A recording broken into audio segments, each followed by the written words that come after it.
What's it like going from the stage to the television screen? How do I apply the craft to voiceover? What's it like juggling a family and a successful career? We've set out to find the answers to, and more. This is Call Time with Duke and Joe.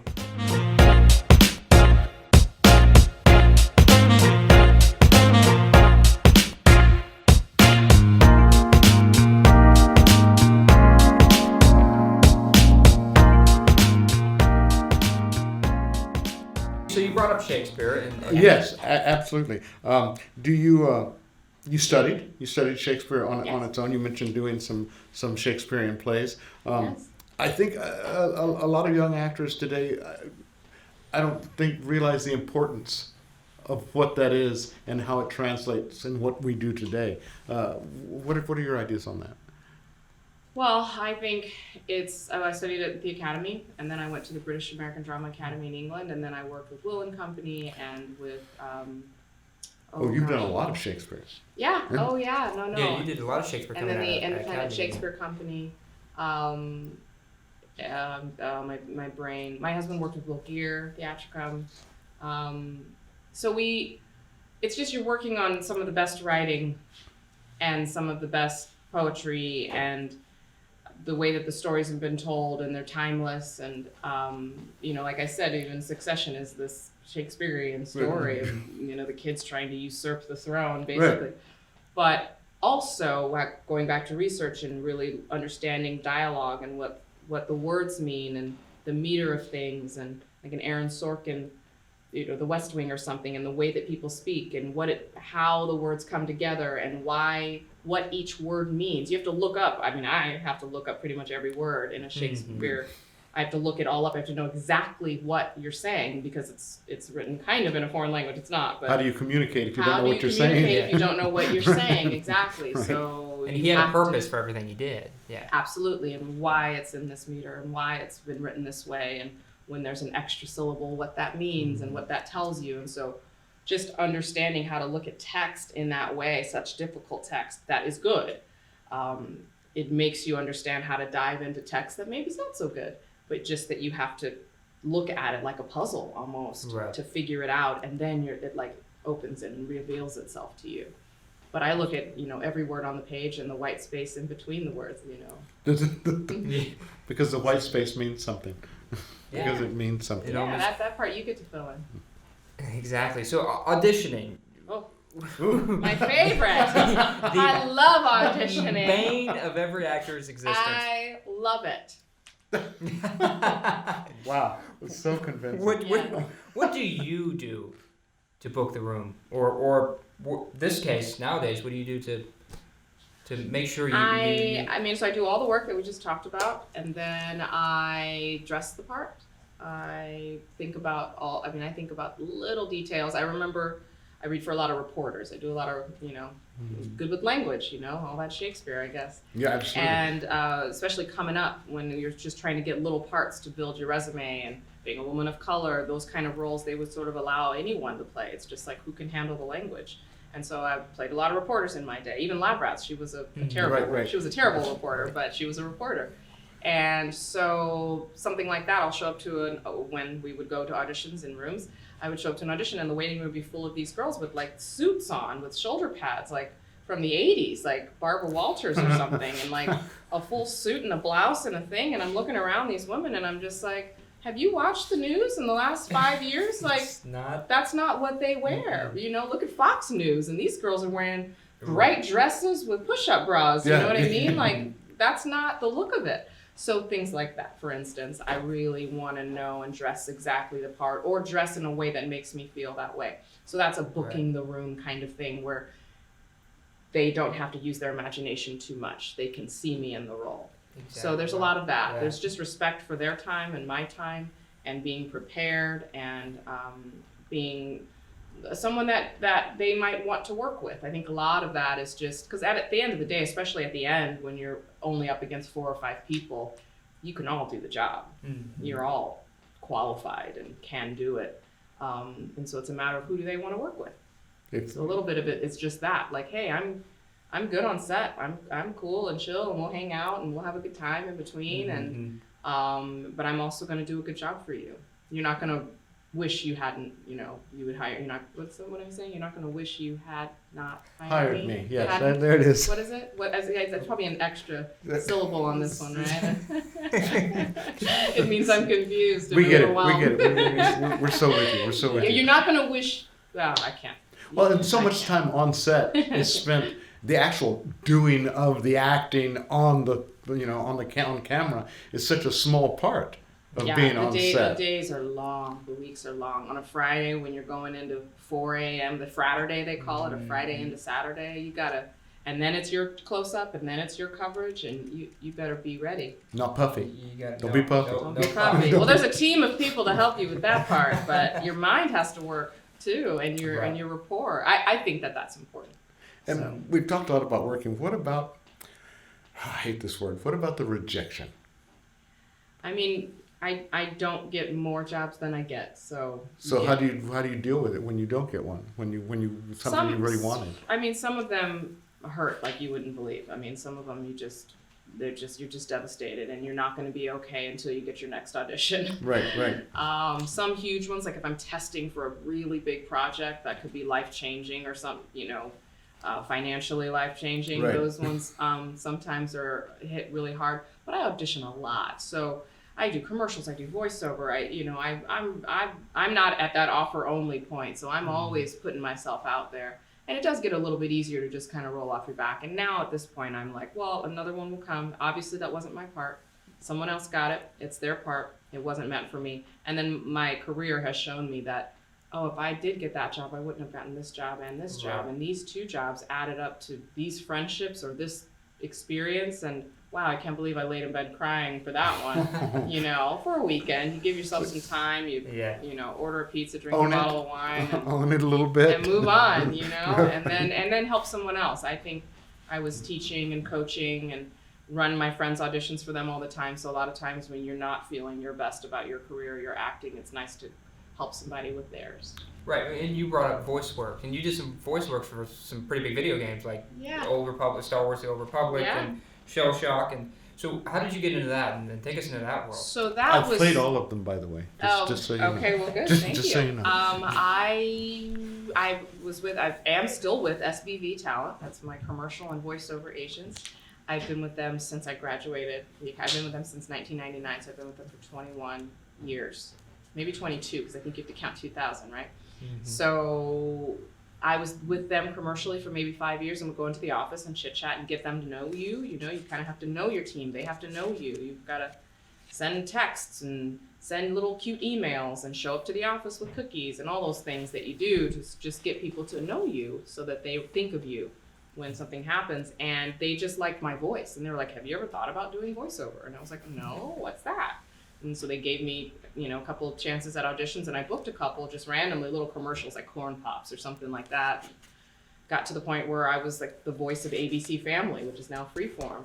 So I was able to do these cool jobs, and then I'm like, maybe I should take a class and actually kind of learn what I'm doing. So I took some classes, and you just sort of do it. And I got a mic at home, and you do it. Now there's all these podcasts and stories. I just had one drop yesterday that was like this series, and I didn't even know that you could do that. And you over Zoom looking at the other actor, and they're recording it, and then they add all this sound in later, and it's this full story like an old radio show. Oh, wow. Yeah. And so you just don't. And look at you guys. This is we're doing it. Make your own Take this show on the road, boys. Yeah, that's exactly it. We're in this time. You just got to make your own opportunities and go out there and then do whatever you can. And it seems like it kind of found you. Yeah, a little bit. I mean, I think so. Or you're just sort of creating opportunities by the world that you're in. I always surround myself with actors and creative people. I was a part of many different small theater companies just to, especially in those lean years when you don't have much to do. I did the Young Playwrights Festival with the Blank Theater for 10 years. I mean, and that's just like a show in a box. You get 2 weeks to put up a show. Right, here you go, that a teenager wrote. So it's not always the best material. It's just get up there and do it and make the most out of it. But it prepares you for when you're on some job and have to do. There's times that I've been on a set that I'm like, oh man, you guys are glad you have me, because this is difficult. Where you're like, I'm using all the skills that I learned at the academy and in the 20 years since for this AT&T commercial, that there is a crowd and a we're losing the light and we need you to say this thing and hit this mark and move on this line and do this all at once. And They don't have time for you to be learning as you're going. no, nor do they have time for me to have anxiety and I Right. need a moment. And no, they need me to use all the skills that I've had and have, and that's what they're paying me to do. So Yeah. there's times that I'm like, oh, I'm glad that I've worked as hard as I have for the last 25 years if you count high school. And Which I picked do. up things along the way. Absolutely. I love the fact that you say that you go in there to take it back a little bit. You go into your agent's office, you make yourself known, you bring cookies, you schmooze, I you did get all up there, that you do all that stuff, stuff right there. I'm a big proponent, and I tell my students this all the time. If I don't know your name, that's your fault. That's exactly what my agent That said. is your fault. That's exactly my agent, Pam Sparks. She's now retired at SBB, my commercial agent. I was just like, well, I just feel like you don't really know me and you're not sending me out for the right kind of things. And she said, that's your fault. She said the same exact thing. I That's truly what believe you that. told me. You know, you didn't remember my name one time. And I'm like, that's unacceptable. And you're like, that's your fault. And now look where we are.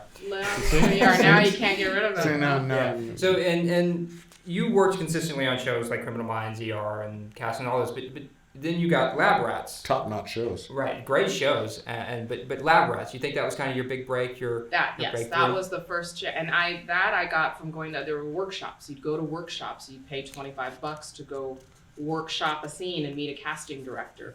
Or they'd do these panels of casting directors and you could go. I mean, I was doing absolutely everything I could to get my career off the ground and to get a better agent or to get a co-star here and there, or all those, ER and all those things, little jobs to get another little job, to keep in touch with casting, send thank you notes, all the things. And so Lab Rats was a casting director, Howard Meltzer, and I would go to his workshops, I'd go to his things, and then he'd give me an audition for Hannah Montana or an audition for Shake It Up, and my first guest star audition, which is a little bit bigger of a role, and all these things. And then he said when Lab Rats, he'd known me, got to know me through doing well at auditions, making him look good, not getting all those parts, but doing well, not embarrassing him. They're banking on you.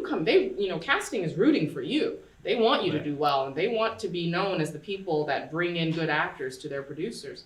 And so I, did well. And then I remember going to another workshop of his maybe 6 months later, and he's like, Angel, I know you. What are you doing here? Like, you're already in my files. And I'm just like, well, I still want to Gotta remember me. Yes, and then he called me for Lab Rats, and I was up against some actresses that I recognized and was sort of the underdog and got that. So yes, that was the one. And I was 30 at that time. And that was at the point where I was about to quit, because I was just like, okay, I've given this a decade. I gotta be successful. Like, I can't just be struggling the rest of my life, but maybe it's time for me to go back to school or do something different.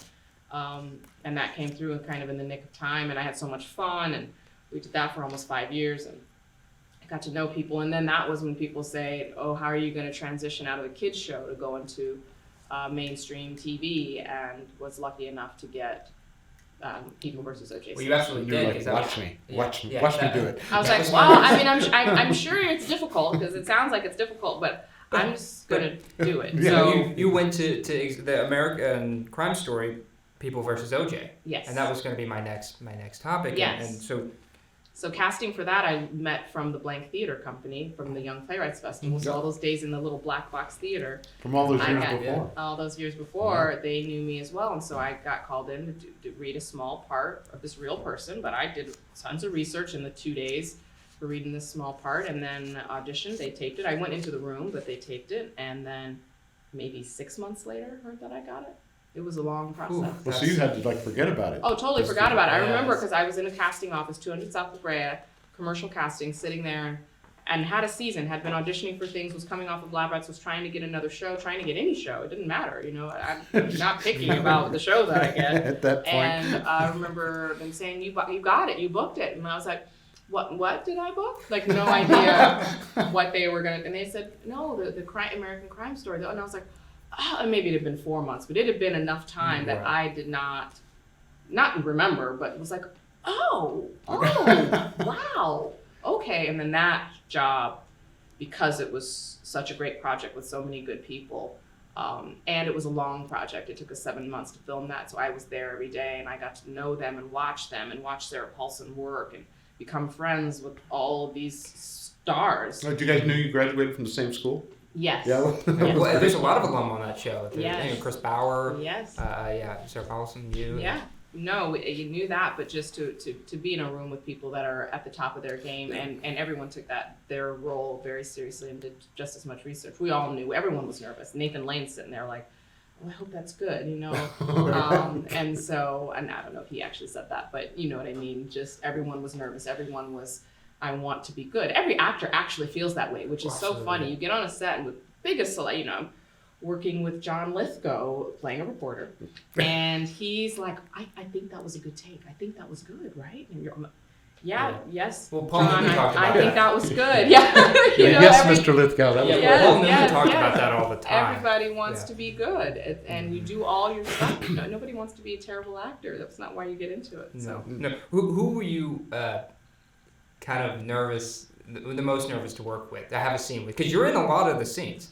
John Travolta. Really? That's a He was big really good. star. That's a big star. And he's just as lovely as you would hope he would be, and just so lovely.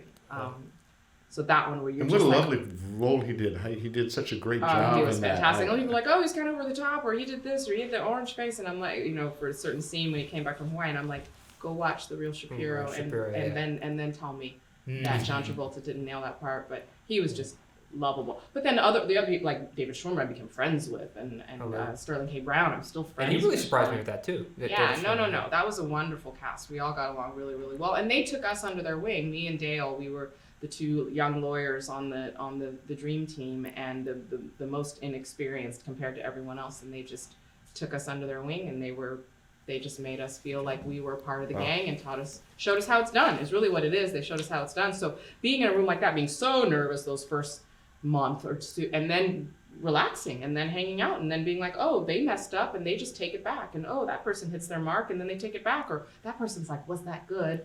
And then we, you know, and we all do this together, and when we all are doing it at the same time, we're making something, we're creating something really special. And I've been watching OJ, the People versus OJ, this past couple weeks, and I just gotta say, well, you don't have a lot of lines. I'm always looking at you and watching you, and you're there in the moment. Thank you. Always, and you always got something to say with your face to what's going on. And If it's you look just even deeper, great. the people in the back, the background, everybody. It's such an in-depth Everyone series. was really It's committed, but that was just really kind. Ryan Murphy and the editors, they gave me a little more screen time. And I had more lines that were cut, but it's okay. I had scenes, but to be a part of that was just, it was life changing. And then from that, so many doors opened, and I was able to get a better agent and be taken a little more seriously. Right. It became a little bit easier.